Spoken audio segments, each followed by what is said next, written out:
Gordon Smith, the state's Director of Opioid Response in Governor Mills' office. My pleasure to welcome you this morning to our monthly opioid response webinar series that lead up to the governor's 8th summit next July 16th in Bangor. We intend to have a quality program for you the first Friday of every month, except I will say that in January, because Friday is the day after New Year's, we're going to have that webinar on the second Friday on January 9th. Today's topic, as you know, is on the prescription monitoring program. We've had the prescription monitoring program in the state since 2004, one of the earliest states that have a quality program, and it gets better and better, in my opinion. And we're very fortunate to have with us just the two people we want to have presenting the annual report and the current status and data from the prescription monitoring program. Elisabeth Fowlie Mock, a physician, and Jessica Benson-Yang, the Associate Director of the Office of Behavioral Health for Data and Quality. Dr. Fowlie Mock has been the clinical and policy consultant to the PMP since January 2022, so going into our fourth year. And Dr. Benson-Yang has been the overseer of the program for the last couple of years. I want to thank, as always, Lorena Liberty, who at ADEP Maine, formerly AdCare, who helps us put together these programs. This is the first one that we've done without our former colleague, Madison Barassa, who left state service about a month ago. And we miss her already, but we're also very fortunate to have Richard Freund. Richard's on the call this morning and will help me moderate the questions and answers and come on at the end and thank our presenters, because I'll be driving by that point. If you have questions, I'd like to have you put them in the question and answer box on the Zoom and not in the chat room. And we will either answer them orally. If we don't have enough time for all the questions, then we would, as always, answer them in writing and put them up on our website. I remind you that all these programs are offered free, and they're also all recorded and available to watch at your leisure and to share with others.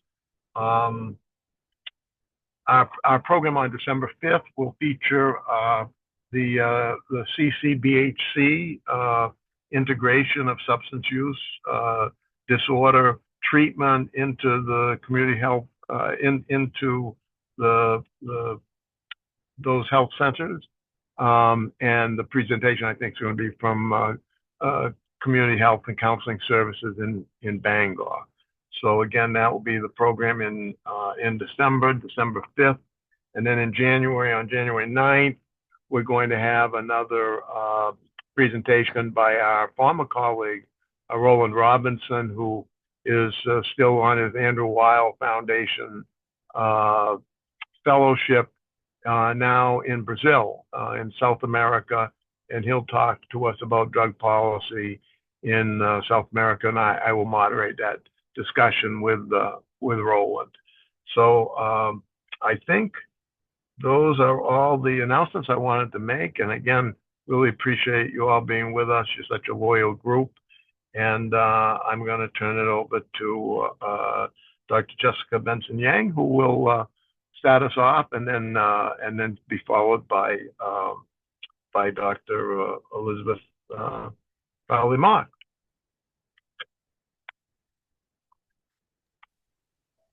Thank you, Gordon. Good morning, everyone. We are thrilled to be here with you all today to share our 2024 annual report, along with some highlights from the prescription monitoring program over the last year. I'm Jessica Benson-Yang. I am joined by my colleague, Elisabeth Mock. So I will kick us off this morning, get us started, and then I will hand the baton over to her shortly. So today we're going to cover a couple of topics. First, we are going to briefly cover the functions of the prescription monitoring program, And then we are going to discuss opioid prescribing changes and patterns that we see in various controlled substances over the last 5 years. And then look at different patterns that we see in the data that gets reported to the prescription monitoring program. So the prescription monitoring program, or the PMP in Maine, was initially established in 2004, so a little over 20 years ago, and then there were significant revisions back in 2017.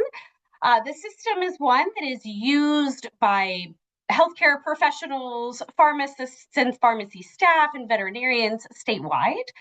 And the prescription monitoring program, confusingly, is referred to as both a program and a product. And so the prescription monitoring program, as the product, is the database. This is what prescribers, veterinarians, pharmacists click into when they are going to review a record or enter information into the PMP. And so that is the database that houses and stores all that information for review and use. It also allows for clinical guidance. There are patient alerts and other tools within the system that allow for clinicians to gain information about the individual that they are providing care for, to ensure that they're only providing medications to that person that are going to be safe and appropriate and that fit within the full picture of that individual's healthcare need. The prescription monitoring program also allows for peer comparison and monitoring of data and reporting at a very high level. And we'll talk a little bit more about that in just a moment. And it is a very busy system. So in 2024, the prescription monitoring program supported just under 9,500 registered prescribers. And the software supported those individuals in viewing 3.2 million patient reports and collecting information on 2.3 million prescriptions that were sent out into the state.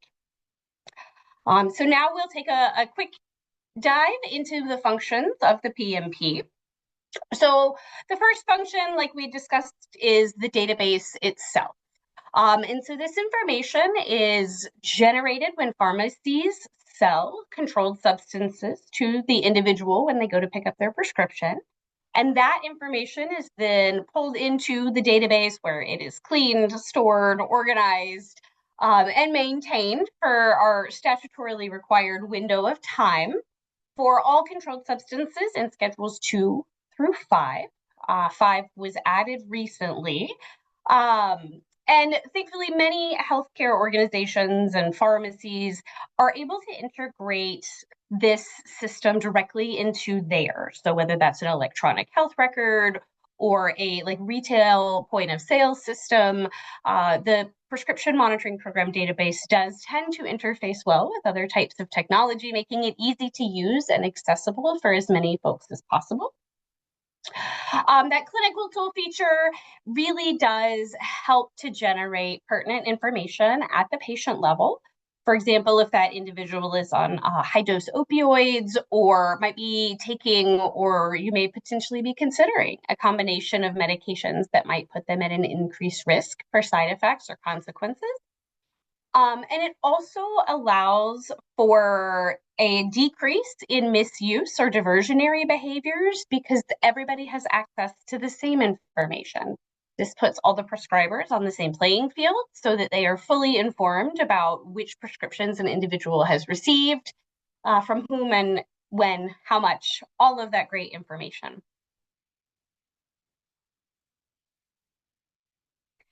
The peer comparison supported by the prescription monitoring program is a wonderful tool because what this does is it allows for individual prescribers to understand how their prescribing practices compare to the peers within their specialty. And this comparison is really helpful in identifying behaviors that might be considered to be higher risk, those that are deviating from the specialty group, and also normalizes to the practices within the area. But the most important when it comes to data is the monitoring and reporting features of the prescription monitoring program.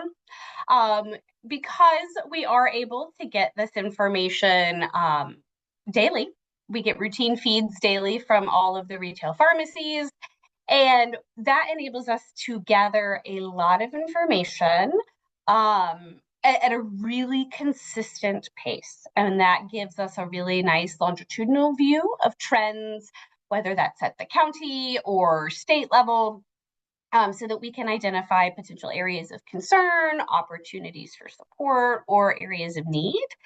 And then within the tool itself, there are a whole suite of reporting tools that are available in the form of like Tableau dashboards that we can download, written reports that can be generated and shared, allowing us to share out the information that we're able to share as easily and efficiently as we can. All right. And we also wanted to highlight the ways that the prescription monitoring program aligns with the strategic action plan, or the opioid strategic action plan. As you can see here, there are a litany of priority areas that the prescription monitoring program is able to support. And the takeaway message here, rather than reading all of these priorities that we are very grateful for the opportunity to support, is by enabling identification, monitoring, supporting diversion, and ensuring that information is shared as appropriate with as many folks as we can, that is helping to combat the opioid crisis overall, furthering the goals and objectives of the Opioid Strategic Action Plan.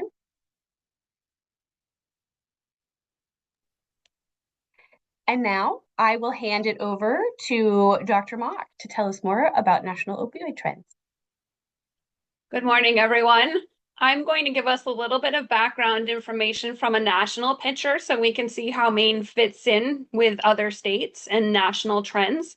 And then we're going to talk about 4 specific classes of drugs: opioids, medications for opioid use disorder, stimulants, and benzodiazepines or other sedatives. So let's look and see what's happening nationally. And this is an update for 2025. The PMP data we'll see is for 2024, but fatal overdoses have gone down in many, actually most states since 2023. And we'll see a graph that shows kind of the national overdose rate. And so many of us who work in opioid response are hopeful that that was the peak and that we're coming down and we will continue to come down and that we don't go back up again. And we think a lot of different programs that the state and the federal government have put into place are really affecting that, as well as different recommendations for safer prescribing.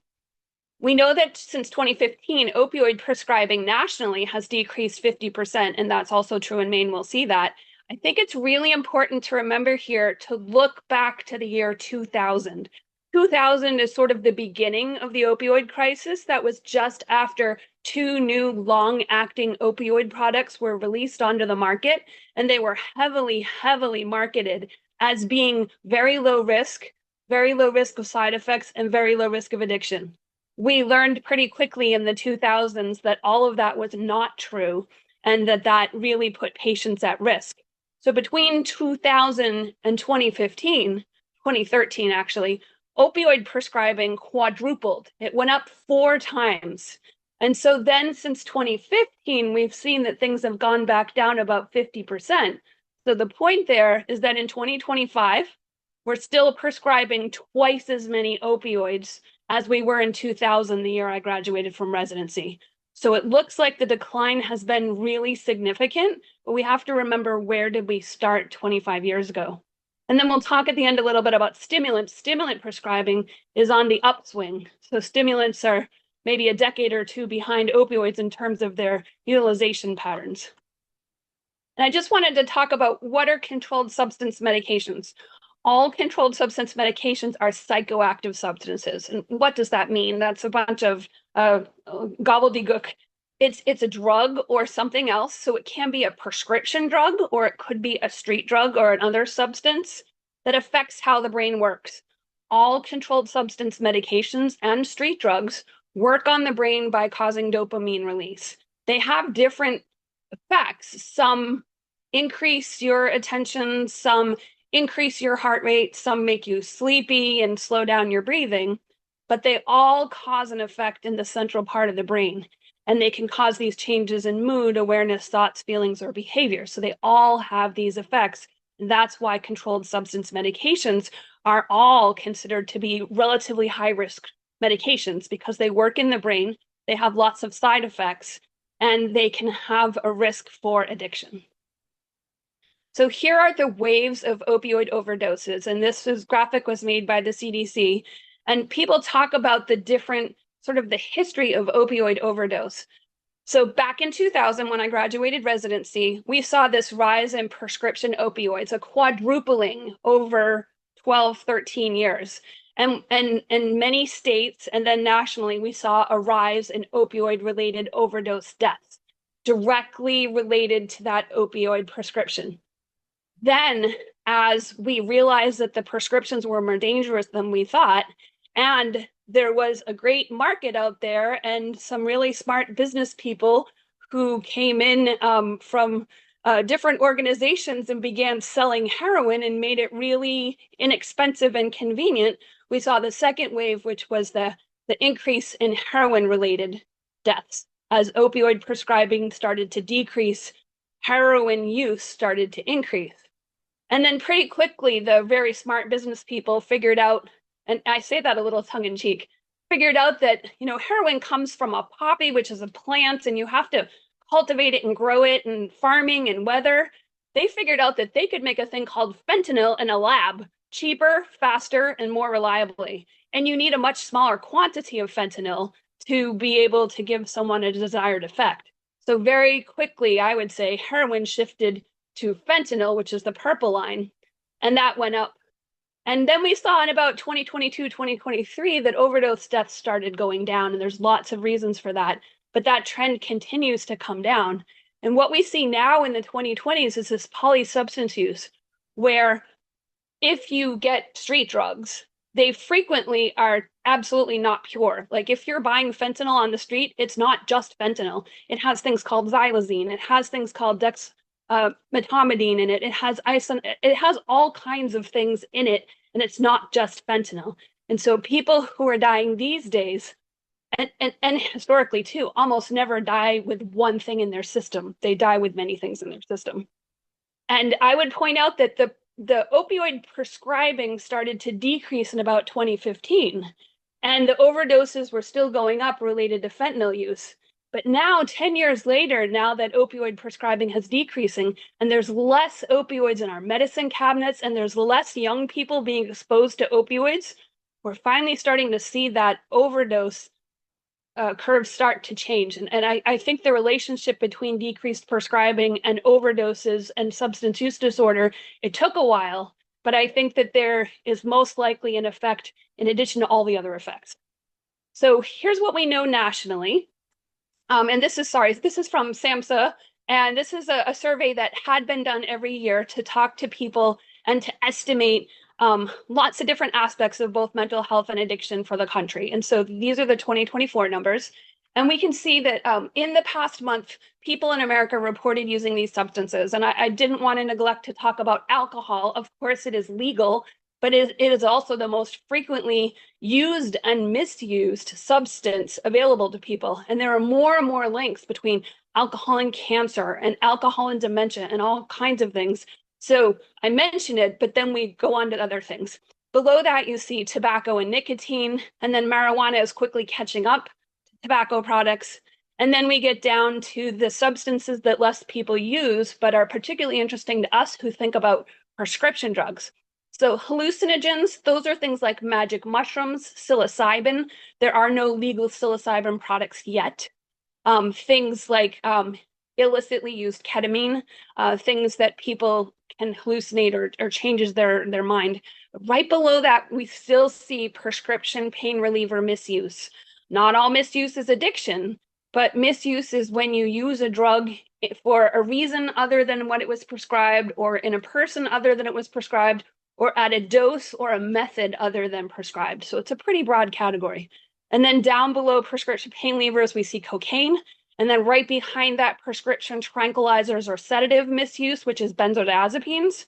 Then we see illicit street methamphetamine. That's not the prescription product. But then right below that, prescription stimulant products. So there's still a significant problem with misuse of controlled substances in the United States because they all work on the brain and they can cause lots of different effects. Sometimes those effects are desired by people. Sometimes those effects are necessary for the diseases and the conditions that people have. In terms of opioid misuse, and like I said, not all misuse is addiction. Misuse is a really broad category, but the blue circle here is prescription misuse. And the orange and purple part is the crossover with heroin and fentanyl. Heroin and fentanyl, we hear about a lot because it's extremely dangerous.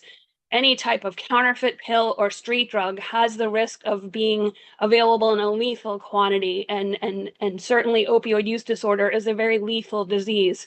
If you look at someone who comes into an emergency department with a heart attack, and you look at someone who comes in with an opioid overdose, at 30 days, if they don't receive treatment, the mortality is the same. So opioid and opioid overdose can be a really big problem for people.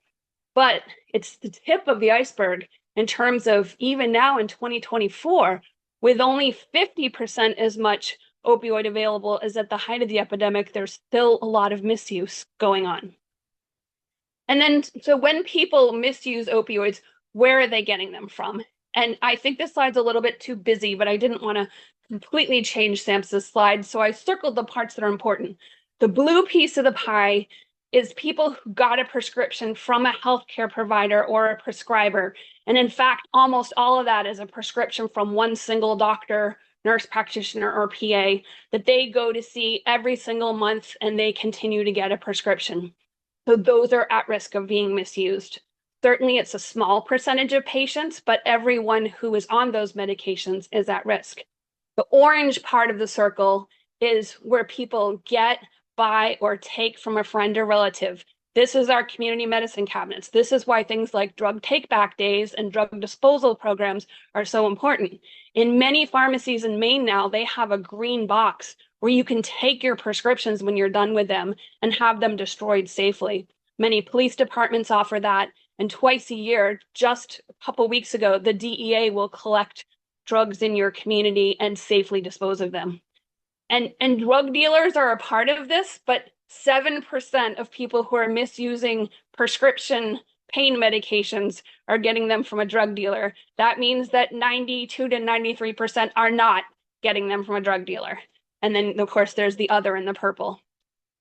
In Maine, we're required to report on the most commonly prescribed medications in our database. And so here's a list of the top 10. I would point out that the number of prescriptions and the number of patients who are prescribed a particular product are different. Our statute requires that we report prescriptions. So buprenorphine products, people know this by the brand name of Suboxone. Those are number one, and part of that is related to the fact that when you are in a clinic for opioid use disorder, you're not always getting a 1-month supply of your prescription. If you're just starting and you're still struggling, you may only get a 1-week supply. So in a month, you might get 4 prescriptions, whereas most other medications, you're going to get 1 prescription per month or per episode. So in fact, in terms of the number of people in the state of Maine who are exposed to the most of a controlled substance, oxycodone is actually the winner for that. Oxycodone is way at the top. And then second, I think, is lorazepam, which is a benzodiazepine. So the top 5 in prescriptions and the top 5 in numbers of people who have gotten a prescription for them are a little bit different. And then another function we serve is to allow healthcare providers to look up in our database to see what other medications their patient may have been taking. I work at the hospital. I'll be working at the hospital in Bangor tonight. And if I have a patient who comes in at 10 o'clock on Friday night, the pharmacies are closed, the doctor's offices are closed. I have two ways to get information. One is through the PMP and one is through Health InfoNet. And I can get information about the dose and the quantity and how often and how long the patient's been taking these medications. And so I would check a patient's report if they come in and they are taking a controlled substance, so I can make sure that I safely continue the medications that need to be continued and don't add on other medications unknowingly and putting them at risk for problems. So back in the early 2000s, it wasn't required for people to check the PMP. And then in 2017, a lot of changes happened, and it's now required that if I were to write a prescription, like you would go to a pharmacy and get a little orange bottle, my background is hiding it, then I would have to check the PMP. And this is what shows up in the PMP. When I'm working at the hospital tonight, and if I need to give a patient a dose of something in the hospital, that's not in the PMP. But if you go to a pharmacy and get the bottle, that will be there. And if I'm going to send a prescription to a pharmacy, then I'm required for an opioid or a benzodiazepine to check. And so in the blue bars, you see that a lot more people started checking when we said, you have to check. And then the purple bar is when I started with the program and we had more staff on our team and we were able to do a lot more education about why it's important. And yes, it's required. And here's how you can tell if you're doing this the right way, so you quote unquote get credit for checking when you're supposed to check.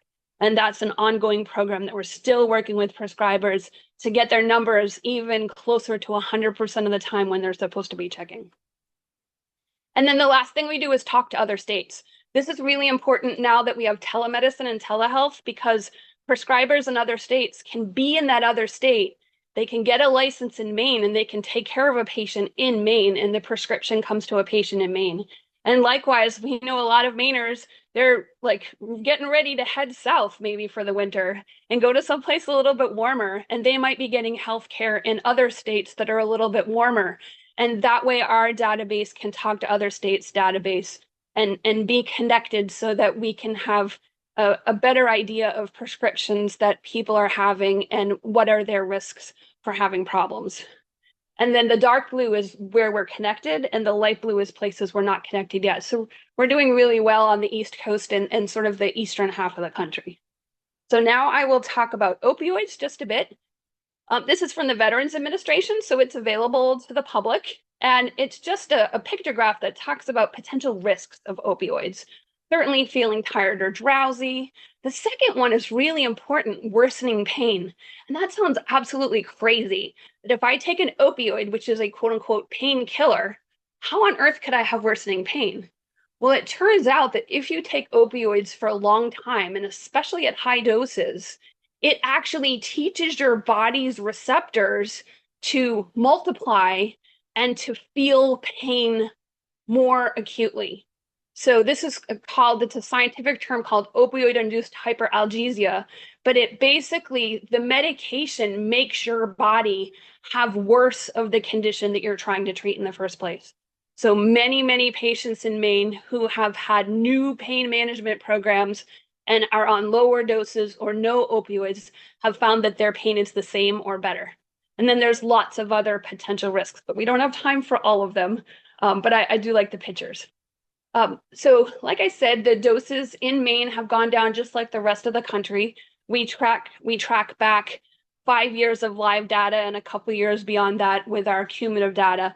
And we can see that doses have gone down. We know in the past 10 years nationally, it's decreased 50%, and that's about true in the state of Maine too. So we're right on par with other people.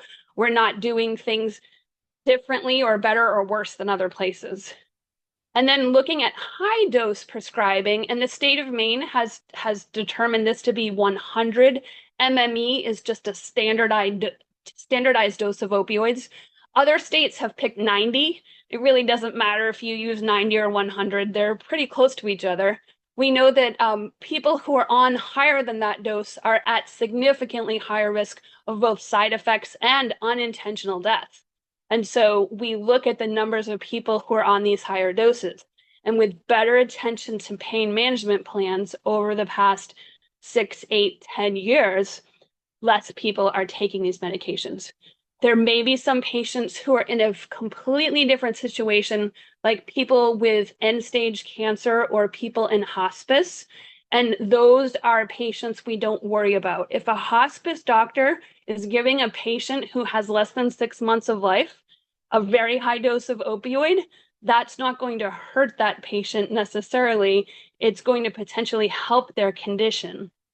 And so that's not where our focus is. Our focus is for other people who have these lifelong conditions such as lower back pain or fibromyalgia or neuropathy. Are there other ways to work with their pain that would be safer for them and actually help them to feel better in the end? And then just to look nationally, this is opioid prescribing or dispensing. Prescription is what the doctor or practitioner does. Dispense is what the pharmacist does when they give you that little bottle. You can see that Maine is in very good company. All of the Northeast, a bunch of the central north, much of the Southwest are all in the same range as us in terms of our opioid prescribing numbers. And then there are some areas where it's a little bit higher. And very interestingly, in what I would call the deep South, it's very, very, very high. And the people who put together this graph made a point of saying that in the very, very deep South, poverty rates are higher, access to mental health services is decreased, and access to substance use disorder treatments is decreased in that area of the country. And so they think that that has a little bit to do with higher prescribing numbers. And also in those states, they haven't necessarily made the coordinated efforts to try to get more comprehensive pain management programs. All right, so now we'll talk about medications for opioid use disorder. And at the Office of Behavioral Health main page, we do have a couple of resources for patients to try to help find prescribers if their doctor retires or they relocate. Sometimes it can be hard to find a prescriber for opioid use disorder or even a prescriber for pain and ADHD. So we have some guidelines here, and the next slide is just a sample of what you would find if you clicked on those. We send people to the main treatment connection. We talk about how to get naloxone, and we talk about how to go to Get Me Naloxone, where you can get a prescription for naloxone. You can see I have the brand name covered here because anyone who's on chronic or high dose opioids or who has a substance use disorder should really have this on hand. And just to mention that naloxone is also available over the counter. You can purchase this. It's between $45 and $50, so a little bit expensive. Prescription's the way to go if you can get it through prescription coverage. But it's also available, and I actually bought this at that great big marketing place that's sort of named after the rainforest in Brazil, and they brought it right to my house in a package. It was very nice of them. So buprenorphine is also known as Suboxone, and that's the medicine we use for opioid use disorder. And what we did was, it's a little bit difficult to track in the PMP, so we just cast a broad net. If there was any patient in Maine who got at least one prescription for buprenorphine or Suboxone in a year, we counted them. And what we see is over the past 6 years, more and more people got prescriptions. The next question you're going to ask is, but Elisabeth Mock, why did it go down in 2024? Like, shouldn't it still be going up? Shouldn't we still be treating people with opioid use disorder? Well, we have an explanation for that. We know in 2024 that our methadone treatment programs continue to enroll. So we think maybe some of those people are at methadone treatment programs because that works better for them. And then the other thing we know is that in 2023 and 2024, it started becoming more available and more popular to take what's basically a shot of buprenorphine or a Suboxone shot. And when you get that shot, it's only given at your doctor's office or a medical facility. And so it's not necessarily in our numbers. If it's dispensed by a hospital pharmacy to a hospital doctor's office and they give you that shot, the PMP never sees that. So we think that the number is a little bit decreased because of more people in methadone treatment and more people getting the shot. and the shot doesn't necessarily show up, right? Because if you get the shot, it's not coming to you from a pharmacy in an orange bottle. So that's the only information we see. And it will be interested to see what it looks like in these last 2 months as we finish up 2025, where those numbers are. And then the other thing we've looked at is how many prescribers, so physicians, physician assistants, nurse practitioners, how many people are prescribing buprenorphine in Maine? Because we need all hands on deck. We need every emergency department prescriber, every primary care prescriber, and even a lot of our specialty colleagues to feel comfortable prescribing buprenorphine and to just do it. And we have lots of ways to help them learn how to use this medicine. It's actually safer and not so difficult once you learn how to do it. So the very top, the whole graph here is number of prescribers, and it's clearly been going up over the past 5 years. The top line, the peach line, is the people who just wrote it one time. And those are the fabulous emergency department colleagues, I think, who say, well, I only saw one patient this quarter, but I wrote them a prescription for Suboxone. And that number has been going up. And then the orange is people who've written under 10 prescriptions. That's gone up. And then the blues at the bottom, those are people who are seeing 10 to 30 to more than 30 patients in a quarter. And those are people who are full on in addiction treatment. And that number hasn't changed a whole lot, which kind of makes sense, right? We need the people who are not doing full-time addiction treatment to help get people started. And the people who are doing full-time addiction treatment are continuing to stay in that work and to take care of those patients. So to me, this is really a great testament to the efforts the state has made to increase all prescribers to provide buprenorphine, and we want to keep seeing it go up. All right, I'll talk about stimulants and benzodiazepines, and then we'll have time for questions. Stimulants are going up. There's a couple reasons for this. In 2020, with the pandemic, the rules about how you could change these medicines changed, and now you can prescribe them through telehealth. So it's a lot easier for patients to get prescriptions. Practitioners in other areas of the country, as long as they have a Maine medical license or whatever license, they can sort of video into Maine and work with the patient and get them a prescription. So access is better. This is a good news and questionable news kind of story. With better access, we know that more people who potentially needed this medicine but weren't able to access it are getting it. And that biggest group is adult women who maybe were not diagnosed or treated until more recently, and now more of these patients have this medicine available to them. The maybe not so good news is because it's so easy to prescribe on telehealth now, there have been some telehealth companies on a national level that have seen this as a way to make a profit. And you fill out an online survey and you talk to somebody for 5 minutes and you get prescriptions for a year, whether you really need it or not. I filled out one of those surveys and it told me I needed these medications.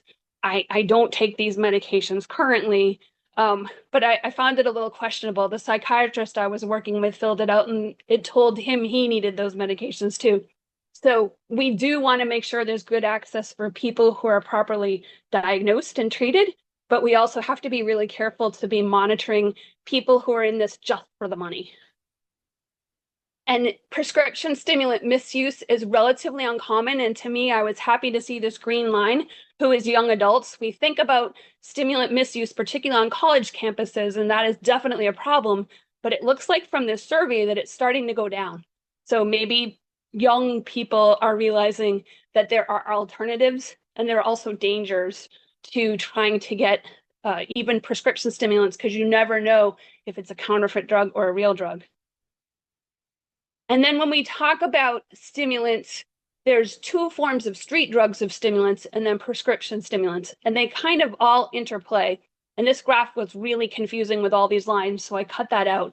But I wanted to show the majority blue circle is cocaine, the majority red circle is methamphetamine, the street drug, and then the majority yellow circle is prescription stimulants. And there's a little bit of crisscross with that, so it's definitely something that we need to continue to pay attention to. Benzodiazepines, I think, is our last drug class before we do some questions. This is also from the Veterans Administration, similar side effects to opioids. It slows down your breathing and can make you tired. Interestingly, for benzodiazepines, especially in older people, it can actually make you appear confused and like you have dementia if you're chronically taking a benzodiazepine. So it's a great thing to talk with your provider about, could I get off this medication? Because I think it's going to help my memory if I can get off this medication. So to me, that's the biggest reason. If my family member were taking it as an older person, I would definitely advise them to work with their provider and get off of this medication. That has been going down more slowly than other medications, as we realize the risks of these medications. These medicines were never designed to be used forever. They were designed to be used in short-term situations and not for the rest of your life. And we have a lot of good alternatives. And then again, when we look at misuse of sedatives, tranquilizers, benzodiazepines, in that younger age group, the green line, that seems to be going down a little bit. And it's a very small percentage of people who take these medications. My bigger concerns about prescription benzodiazepines is not as much the misuse as the side effects that people are getting from taking them from a long time. And if they're combining them with opioids, they're at very, very high risk of having side effects. So all of these things can happen, needing to go to the emergency department, accidental overdose. And I want to point out the second line here, the second dot. There was a cohort study of over 2 million people in North Carolina. And they looked at patients who took opioids and patients who took both opioids and benzodiazepines. The people who took both died at 10 times the rate as the people who took just opioids, who died at a higher rate than people who took neither. And the person who did this study was Dr. Dasgupta, who is from Maine and graduated from Greeley High School. And he's come to some of our conferences, and he's doing phenomenal work at the University of North Carolina. And I just wanted to call him out on this because I think he's a very interesting person. He happened to be here for a conference the night the Celtics went down in the playoffs last spring. And we were sitting next to each other, and I in the room watching the Celtics game that evening. And I thought, oh, this is a great opportunity because the game is so bad. I can have a great conversation with Dr. Dasgupta because I don't even care about what's happening with the game because it was so bad. And what we've seen is in Maine, we have less and less prescribing of both at the same time. So this is the percent of time that a patient has both prescriptions prescribed at the same time. It's gone down from 13% to 10%, but 10% is still something we can work on. Some patients may need both of these medications, but some of them may be able to have an alternative for one or the other and be safer in terms of side effects and decrease risk for accidental overdose.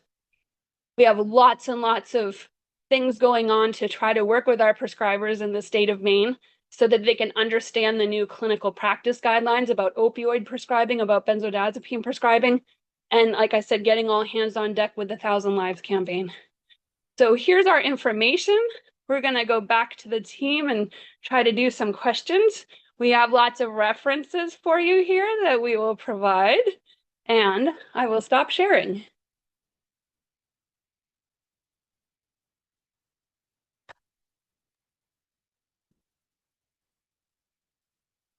I don't have access to the questions and the answers. Richard, are there some in the question and answer? Because I have a couple questions, but I don't want to start with mine. I don't see any in the Q&A section yet. No open questions at this time. All right. Well, I'll start then. And that was great presentation, both Jessica and Elizabeth. We're very appreciative. Elizabeth, talk a little bit about gabapentin. In the PMP, not the PMP, why not? Tell me a little bit about that. Gabapentin is a medicine that is not in the PMP because it's not a controlled substance. And very interestingly, it has a cousin called pregabalin. And if you only speak in brand names, which I do not speak in brand names, gabapentin is Neurontin and pregabalin is Lyrica. Pregabalin is in the PMP because it's a Schedule 5 controlled substance. They're very, very similar drugs, but somehow one slipped through the FDA and is not a Schedule 5, and one went through and is a Schedule 5. I was just at a National Controlled Substance Conference 2 weeks ago, and I have my notes here still on the desk. And it says, gabapentin, monitor gabapentin, put gabapentin in your PMP, because you can do it on a state-by-state basis. And the people at the national level were talking about the difficulties with side effects, sedation, and misuse of gabapentin, particularly at high doses. And so the recommendations on the national level are really to look at that on a state-by-state basis. What would be, two questions, what do you consider a high dose of gabapentin, and what would we have to do in Maine in order to add this to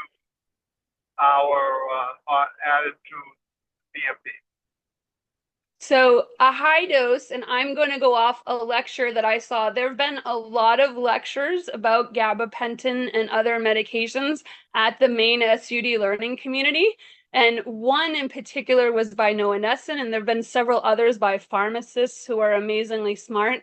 But generally, 1,200 to 1,800 milligrams a day is considered a high dose. You can take up to 3,600 milligrams a day. And what Dr. Nesson said in that talk was people who get benefit from the medication get it at the lower doses, at 900, 1,200 a day. And if they're not getting the benefit that they need for this medication, it's not going to be good if you double or triple the dose. It just increases side effects and increases risk. That's true for a lot of our medications. If you have no benefit at the earlier doses, when you take the higher doses, the incremental change in benefit is very little.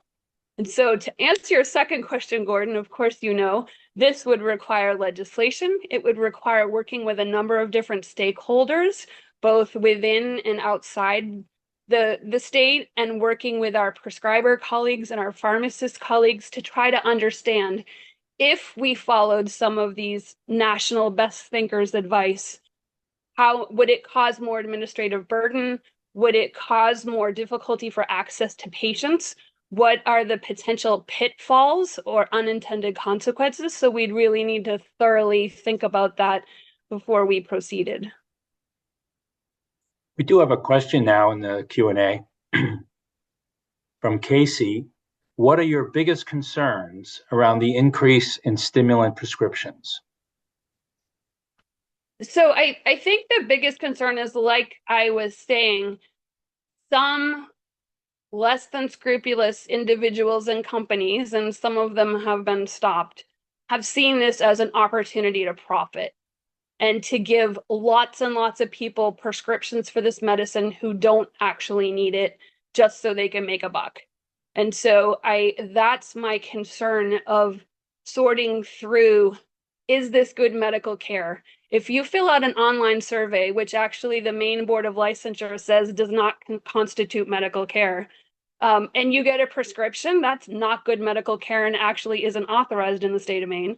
But if you see someone for 5 minutes and then you never see them, and every month for a year they give you a prescription online at their pharmacy, then that's not good medical care. If you're working with a prescriber that you have a relationship with, and you're doing other things to work on your condition or your disease in addition to taking a medicine, that's a lot better medical care, and you really understand the risks and benefits. So that's the hard part about stimulants. We can't say that all of this increase in stimulants is bad. We know some of it is good, and that, like I said, adult women who were previously not properly diagnosed and maybe didn't have as much access are really benefiting from this. So we have to make sure that we try to figure out what's the good medicine and what's the unscrupulous medicine, and preserve what we need, and try to figure out what to do about the stuff that's not as necessary. The DEA is working on new guidelines about telehealth prescribing to include stimulants. They made some proposed rules earlier this year. The current rules expire on December 31st. Even the DEA agents at the conference last week, 2 weeks ago, they weren't sure what's going to happen because they're not working right now. The best guess is that if they can't make something final by December 31st, they would extend the current rules until they get the new rules put into place. But it's a big question mark right now for telehealth prescribing. If you see a person in their office, that's not what they're talking about. They're talking about things where you've never met the person and provider have never met face to face before, or they're in different states. That's what they're trying to figure out. Thank you. Another question's come through from Rook. It seems that there will be a hard limit on the degree to which benzodiazepine prescriptions can be reduced until alternate effective anxiolytics are developed. Gabapentin is effective in some cases. Has there been any progress in developing alternative anxiolytics? Sorry, can't pronounce. That's a great question. So there's a couple of things in there. Are there alternatives to benzodiazepines? We have really good alternatives that are safer and more effective to benzodiazepines, that don't cause sedation, that don't cause confusion and dementia, and that help people and are safe to use for the longer term. So a lot of those alternatives already exist and they're out there. The second question, the person mentioned gabapentin, and I should point out that there is no FDA approved indication for gabapentin for anxiety. And what that means is no drug company has ever done a study that proved or suggested that gabapentin is effective for anxiety. Now, do a lot of people take it for that? Yes. Do a lot of prescribers give it off-label? Yes. But the risks and benefits of that, when there's been not really good evidence to show that it works for anxiety. Gabapentin is approved for post-herpetic neuralgia, which is a pain problem, and a couple of other types of things. So the best thing in that instance is to really ask good questions to your prescriber. Is this an FDA approved indication? What does the research show? Could I be better off on a different drug? And are there other safer medications that I can work on taking? And we didn't mention in this whole anxiety thing and ADHD thing, the effects of behavioral health and counseling dwarf the effects of drugs in every study. When you look at study of behavioral health and counseling, it is the most effective intervention for anxiety, sometimes for chronic pain, sometimes for ADHD. And so we can't forget our colleagues who do the talk therapy and the think therapy, that actually in studies, they are more effective than we are when we write a prescription. Bravo. Next question, we got a bunch now. Has there been any consideration to adding xylazine to the controlled substance list? And how do these efforts overlap with vet and farm animal health prescriptions that could also be abused by humans? That is another great question, because xylazine has been a big topic of discussion over the past couple of years. Xylazine is a product that's approved for veterinary use. And the reason why we don't monitor it and probably won't in the PMP is it goes to the vet's office and it's administered in the office. It is not a medicine that a vet puts in a little bottle and gives you to give to your kitty cat tomorrow. It's not that kind of medicine. And so it's more like an anesthesia medicine that you get on site, but you don't take home as a prescription. So that's why I don't think it would ever show up in the PMP. Interestingly, some of the DEA is still working, because they did a webinar on Wednesday from their national lab, and nationally, xylazine contamination of drug products is going down because maybe it's been harder to get. And they've found a new product to substitute for it called metomidine, dexmetomidine. I can't say it properly, but it's one of the metomidines. And that is going up in a lot of areas. So people who are supplying drugs on the street, they kind of stay one step ahead of the market. And as soon as someone realizes that xylazine is a problem, xylazine becomes less popular and we're on to the next thing. Here's another question. It's a hot topic. Are we seeing a growth in ketamine prescriptions, especially by telehealth? Oh, so ketamine is another topic that was discussed a lot on the national level. So there are two forms of ketamine. One is a prescription nasal spray. that has a lot of guidelines, and it should be administered in an office under monitoring. And so that is a particular type of ketamine therapy. There's also ketamine that you can get in an IV, like in the emergency department. If your kid dislocates their shoulder, they might get ketamine for anesthesia to get their shoulder relocated. That is not necessarily a prescription.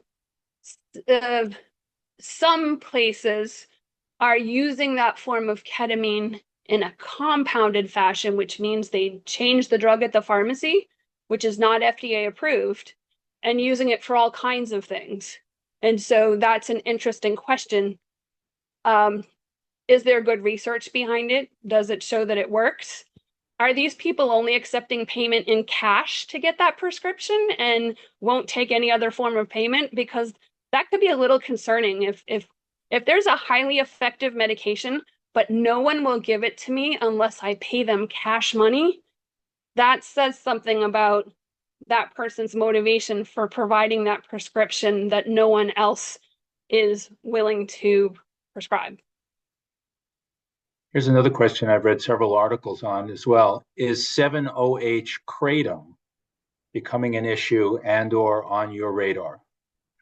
Oh, our listeners, our attendees today are so well informed. So 7-OH is the active form of, I can't say it right, metergenine, that is in kratom, or some people say kratom. It is not a prescription product. So again, I don't ever see it being in the PMP. It's a street drug, but not regulated. So it's sometimes called gas station heroin because you can buy kratom at convenience stores and gas stations. Some states are starting to regulate, particularly 7-OH, which is the purified part of the kratom leaf. And because it can be addictive and it can have effects. So it's more in the street drug, illicit drug, probably should be more regulated than it is thing. But like everything else, right? People are always one step ahead. So first it was bath salts, then it's kratom, then it's all this other stuff. And there probably will be new things coming down the pike every year. We might be getting close to the end. There's one more question. The comment was, I hear a lot about, similar to this, I hear a lot about prescription meds and things are getting better. Can you speak on the street homemade drugs? Do we see that getting better? Can we have hope? That would be a whole nother hour talk. So my take on the decreases in overdoses, and Dr. Dasgupta from North Carolina wrote a whole blog post of 20 potential reasons why overdoses are coming down. One of those potential reasons is that with the ingredients and really the contaminants in street drugs these days, that potentially the supply is less lethal. That's one thing. Another thing is there's so much better access to treatment now. You know, our goal is that anyone in the state of Maine who had a problem with opioids could go to any healthcare facility and immediately get medications to start them on their path to recovery. That doesn't happen universally, but we are getting closer and closer to that to make that a reality for people. So I think there is hope. We have lots of reversal agent available for people who need it. We have treatment available. We have a better understanding of why people need medication treatment and why that's so effective. And then all these other things that are happening in the background. You know, the street supply continues to change. With changes in what is coming into the country, the drug supply is going to continue to change over the next year or two. And so all hands on deck. I think I would end with a really positive message that I think we can sustain the decrease in overdoses, fatal, non-fatal, and we can keep working with patients to help them be on safer and more effective prescriptions. Well, thank you. I think I've cleared the queue on questions, and a couple of comments in the chat like they've been responded to. That means I think we're reached the end. Lorena, are we poised to conclude today's webinar? Yes, I would like thank to you thank our everyone for presenters. attending today, and Yes, thank you both. This was fabulous, really interesting and great information. it was. I want to thank our presenters, Dr. Mock and Dr. Yang, all the attendees today, and we look forward to seeing everybody on December 5th for the next webinar. And thank you to Gordon. Drive safe. You're welcome. Thanks. Everybody have a great weekend.